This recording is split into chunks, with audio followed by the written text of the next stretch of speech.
Welcome back to the Resilient Philosopher. This is the León Dantes, and today's episode is about what we consider success and wealth. I recently came across in social media a comment and a post of somebody calling out another person not successful based on their wealth. And that really made me think, what do we consider success and what do we base it on?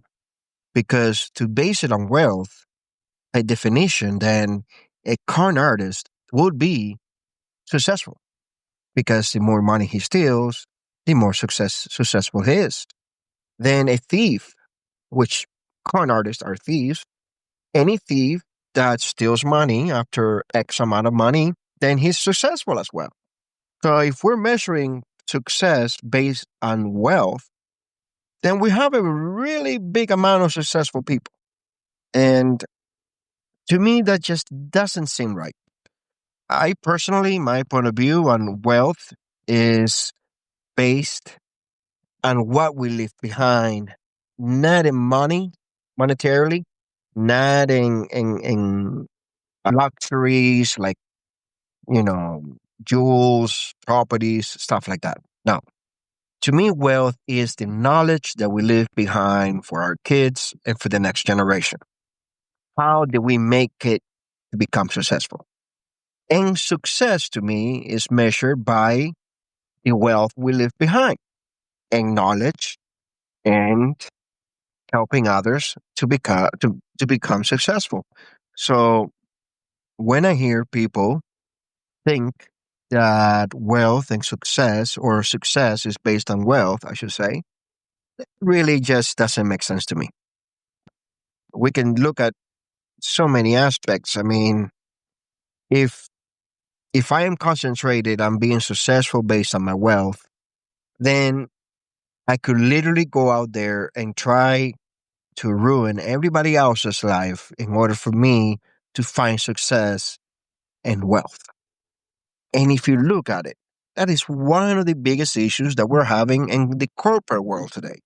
That's one of the biggest issues that we're having in politics and leadership all around the world is that people are so focused on measuring their success and their wealth that they lack empathy. They lack the ability to recognize that the world does not go around them, that the sun does not go around them, orbits around them. That is the problem. You want to talk about entitlement? Entitlement is also part of that mentality of, well, I'm only successful if I become wealthy. Why? Some of the most successful people have not been wealthy. As a matter of fact, some of the most successful people have died in poverty. You know, Edgar Allan Poe, for example, he was not wealthy and he died in a bench in Baltimore. Yet, one of the most prestigious awards you can get is the Edgar Allan Poe Award for writers. And that's just one of the many examples of people that did not seek for wealth, and yet they were successful because their message came through, their ideas, their philosophy came through. And that is more important than any monetary. You see what happens? The dollar value goes out the window, your wealth, you might as well burn it in the fire pit. If you go after gold and silver, well, guess what? Bitcoin is becoming big. If Bitcoin becomes big tomorrow, then your gold and silver goes right out the window. It's trends. They are trends. They're they're balloons that come throughout history. And once the balloon gets way too big and it explodes, all economic system based on that balloon goes right out the window.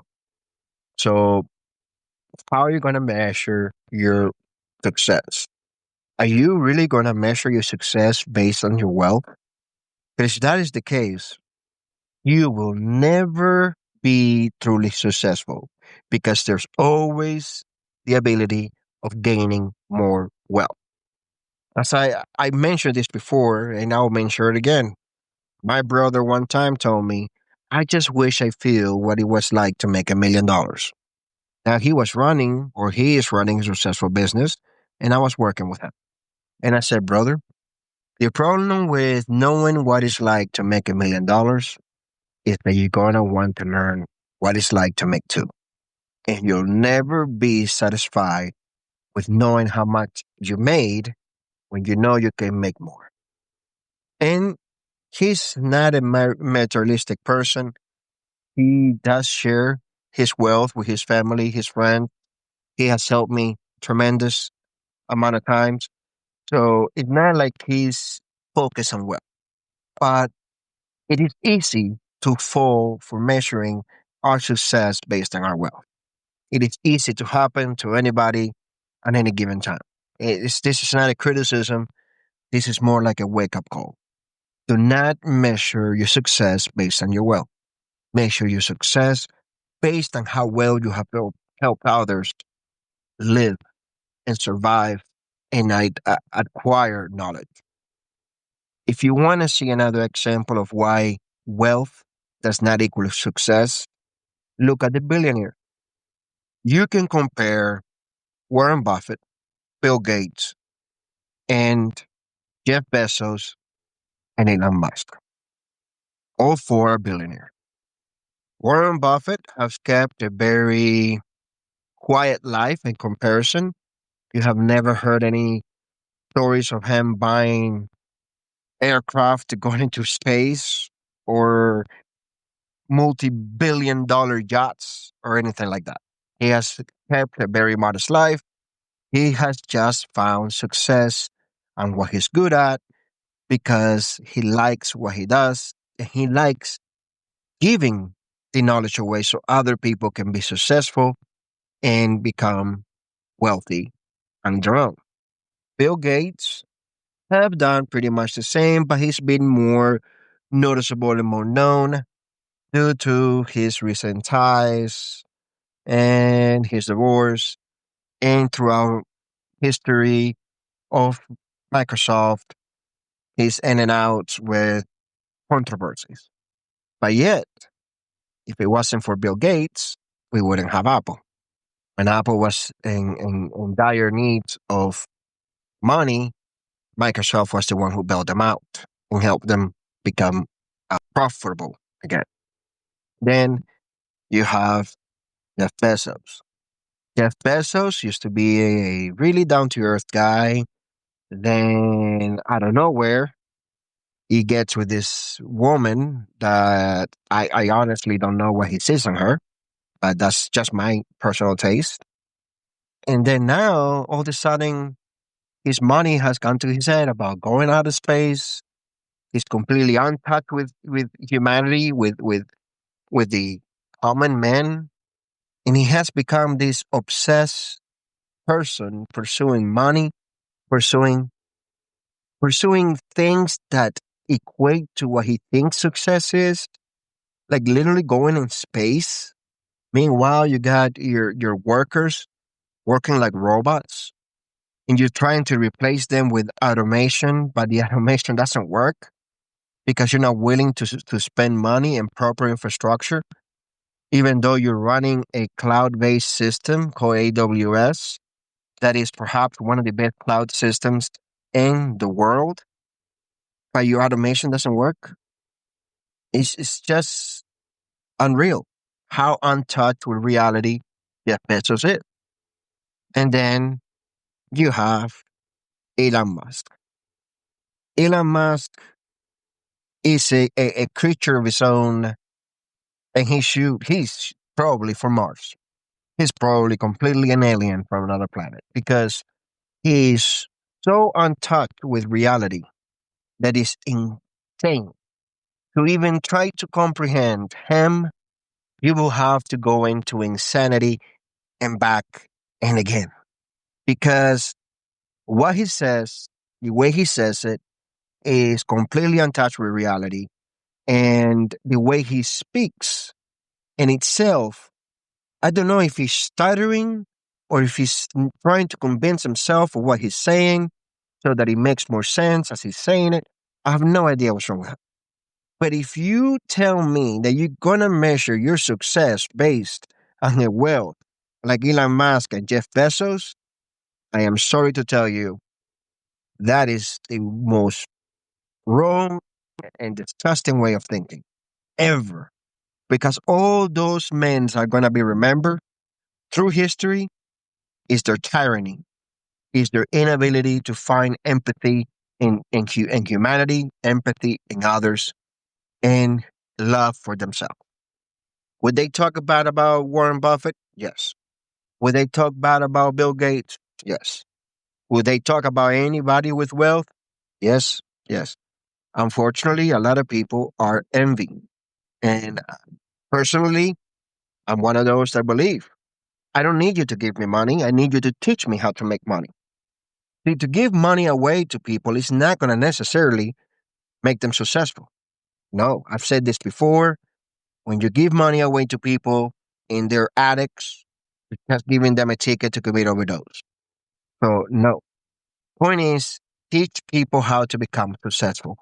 Give them the opportunity to make themselves successful, and wealth will come with it.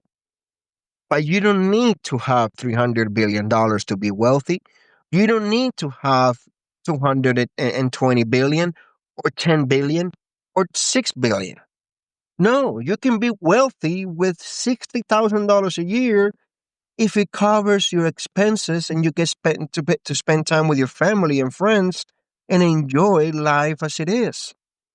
If you consider your success and the wealth accumulated by others, comparing yourself to others, and chasing that money every single day, you will never truly find happiness and success.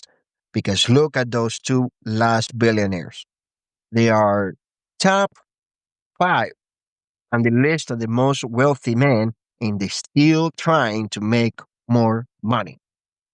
That means in their eyes, they're still not successful enough because they're still trying to make more money. And you would think if you made the pinnacle of your success based on your wealth, by now you would have said, okay, I've made enough money. I'm done. I'll let the next ones make the rest. That is insane, completely insane. And it's up to you. How you want to measure your success is up to you. Personally, I'd rather find success in what I leave behind in knowledge, what I leave behind in love and memories with my family and friends, and the amount of money in my bank account. Either way, when I die, that money's not going to go with me. When I die, the richer I am, the bigger chances of my family fighting over the money. When I die, the government is going to take a cut out of the money that I made after taxing me all my life and inheritance tax to my family. So, hey, by all means, go ahead. You want to give your money away to the people that didn't actually do anything for you to gain it? By all means, go ahead. If you want to leave your money to your family that you basically bought things for them all their life, they never learned how to make money on their own and become successful because you decided that there was no need for them to learn how to become successful because you were successful, then by all means, you are not really leaving any wealth. They will throw it away and nothing will come by. But if you teach your family, your employee, how to become successful, how to find their own wealth, and what it should mean to them, then your own wealth won't matter. Whether you leave it to them, leave it to the dog, it won't matter because they will have their own ways of making their own money. So I guess what I'm trying to say is to not follow the ideology that you need to, sorry for the word, I usually don't like using words like this, but you don't need to screw over everybody in your life in order to find success by equating it to wealth. You don't have to do that. You can be a teacher making $60,000 a year and be successful in seeing your students graduate and become successful themselves. You can be successful by being a great nurse, a great doctor, which will never make $1 million in a year, but will be enjoying their job. As soon as you put wealth, value into your success, your humanity goes out the window, your empathy for humanity goes out the window, and you're as good as an AI, you're as good as a robot, because the only thing you are calculating is how much money you can put in the bank. But that's just my own personal opinion. I would like to know what you guys think about it. What's your opinion on it? Leave us comments. You can visit our website, visionleon.com, and read the article that accompanies this episode. It will be out tomorrow. And you can leave your comment there as well. Personally, I want to thank you all for listening to the podcast. And together, we can make a difference. Together, we can open our eyes to the reality that it's not up to God, it's not up to wealth, it's up to us as humans with empathy and love for one another to actually make a difference in the world today. Just remember, live with resilience, keep on fighting, and always show up for yourself. This is León Dantes. Until next time, take care.